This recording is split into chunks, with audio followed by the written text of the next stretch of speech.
Started. So let's open the TikTok app. So sometimes you're kind of in the wrong sides of TikTok and you want to reset your For You page. So there are many things you can do for that. So first you'll go to your settings and privacy, and then you'll scroll and you click on the free up space option. You'll clear your cache first. So let's do that. And then you'll go to your For You page, and what you can do is like video that you like, and then scroll, and let's say you're not interested in this kind of video. You'll click on the share button, the arrow over here, and you click on the not interested option. So doing that will actually help reset your For You page.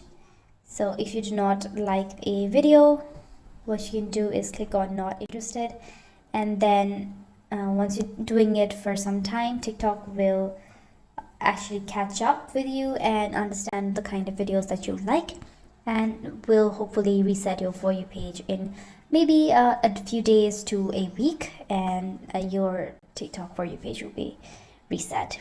So continue doing reacting to videos so that the algorithm can know.